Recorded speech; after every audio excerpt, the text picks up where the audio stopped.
Boa tarde, vestibulando! Estamos aqui mais uma vez para a correção da prova de Geografia, desta vez a segunda fase da Unicamp. Prova esta que considerei bastante... ela oscilou bastante, não é? Foi uma prova onde questões fáceis se alternaram a questões relativamente difíceis. Questões, algumas delas muito fáceis, outras que exigiam um pouco mais do vestibulando. Mas creio eu que o aluno bem preparado deve ter conseguido realizar aí uma boa prova. Vamos ver aqui as questões? Vamos lá? Então nós temos aqui a primeira questão, temos um planisfério aqui, um mapa mundi, uma questão clássica, uma questão sobre fuso horário, não é? Você deveria saber ler esse mapa aqui, não é?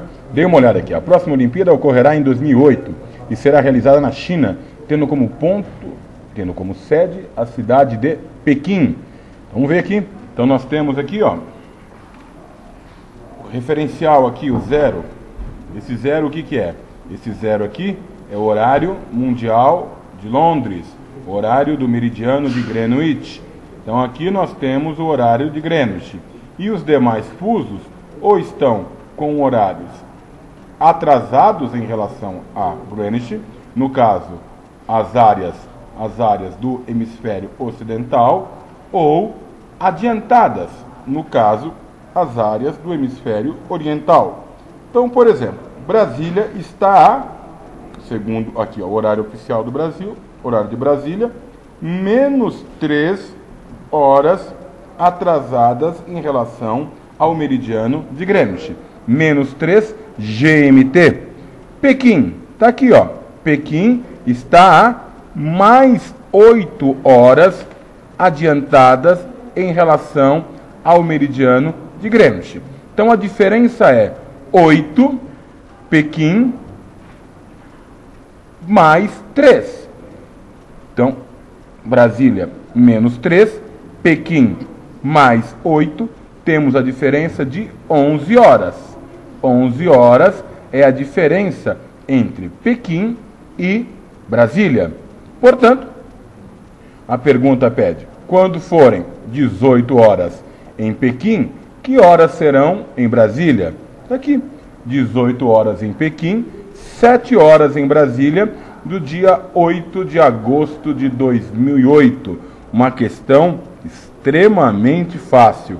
Como é fácil o seu complemento? Sabendo-se que a diferença de horário entre as cidades de Brasília e Pequim decorre da existência de diferentes fusos horários, explique como são delimitados os fusos horários e indique qual a sua extensão padrão em graus. Muito simples. O fuso horário ocorre em função da esfericidade da Terra e do seu movimento de rotação. Portanto, uma esfera completa, 360 graus. O movimento de rotação, 24 horas. Dividindo-se 360 por 24, temos o 15 graus, que é quanto vale um fuso.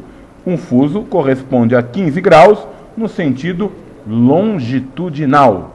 Uma questão, no meu ponto de vista, bastante simples, que você não deve ter encontrado dificuldade. Vamos ver aqui a questão número 2. Essa já é uma questão de geopolítica. Uma questão talvez um pouquinho mais complexa, mas nada do que você deve ter visto. Você deve ter visto isso em sala de aula. Vamos ver isso aqui, ó. A integração europeia, cuja construção se iniciou como um projeto utópico, esse termo utópico, né, que significa fantasia, lugar imaginário, vem de um livro do século XVI, de um tal de Thomas Morros, que dizia que havia encontrado um lugar onde não havia explorados nem exploradores, governantes nem governados. Nome desse lugar? A ilha. Nome dessa ilha? A Utopia. Então está aqui, ó, utópico é lugar imaginário, um lugar possível, né? Um projeto, então, utópico. No final da Segunda Guerra Mundial é a causa de muitas importantes transformações na estrutura política e econômica da Europa Ocidental contemporânea. Pode-se afirmar que é graças à integração que a Europa conheceu uma longa fase de prosperidade econômica, com a modernização de estruturas produtivas e a melhoria substancial dos padrões de vida das populações europeias. Muito bem, a pergunta é a seguinte.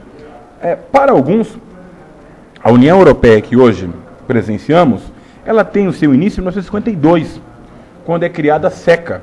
SECA é a Comunidade Europeia do Carvão e do Aço, que era composta por Bélgica, Holanda, Luxemburgo, Alemanha Ocidental, claro, França e Itália. 6 países que em 57 assinam o Tratado de Roma, esses 6 países, e dão início ao Mercado Comum Europeu, ou Comunidade Econômica Europeia.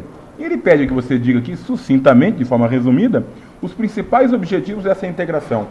Então, o Mercado Comum Europeu, ou Comunidade Econômica Europeia, firmado em 57 com a assinatura do Tratado de Roma, tem como objetivo promover a livre circulação de mercadorias, serviços e pessoas paulatinamente, gradativamente, aos poucos, não é? Primeiro entre os 6 países, depois houve o ingresso de Reino Unido, Dinamarca, Irlanda do Sul, em 73, em 81 a Grécia, em 86 Portugal e Espanha, formando aí a Europa dos 12. Então, paulatinamente, esses países iriam tentar colocar em prática isso. Livre circulação de mercadorias, serviços e pessoas. E, além disso, procuravam também se fortalecer perante a bipolarização da época, né? Estados Unidos e União Soviética disputavam a hegemonia mundial. A Europa, arrasada com a Segunda Guerra Mundial, busca então retomar a sua posição e assiste concomitantemente à ascensão do Japão, né, nos anos 70. Vamos ver aqui então a parte B da questão número 2. O fim da Guerra Fria provocou grandes modificações nas relações internacionais. No caso da Europa, quais foram os 2 principais desafios que o fim da Guerra Fria trouxe para a integração entre os países? Bom, uma questão também, no meu ponto de vista, fácil, né? Se você for comparar os 12 países que formavam de início, em 92, 93, que assinaram o Tratado de Maastricht, que é o início, né, que é o marco, né, da União Europeia, você vai ver grandes disparidades, grandes diferenças entre os seus membros. Compare França, Alemanha, Itália, Inglaterra. Compare com Grécia, com Portugal, talvez até com Espanha no início em meados dos anos 80. Você verá que as disparidades econômicas são gritantes, sociais, políticas. Some-se ao fato o ingresso, por exemplo, já em 2002, 2004, da Polônia, da República Tcheca, da Eslováquia, de Malta.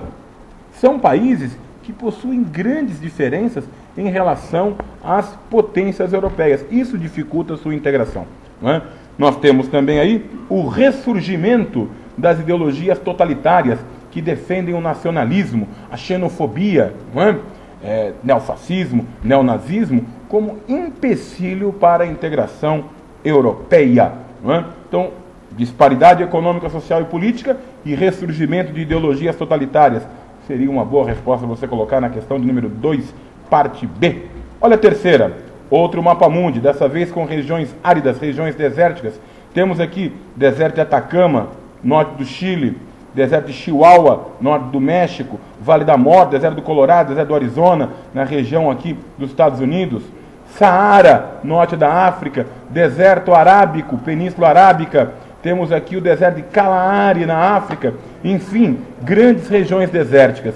E a questão é a seguinte: quais fatores ambientais que determinam a existência desses grandes desertos? Primeira, são áreas de baixa pressão atmosférica, emissoras de vento, portanto, que possuem um ar seco, tá? E além disso, temos também nestas áreas a passagem de correntes marítimas frias, correntes estas que provocam a desertização. Aqui no Cone Sul da América do Sul, temos a corrente marítima de Humboldt.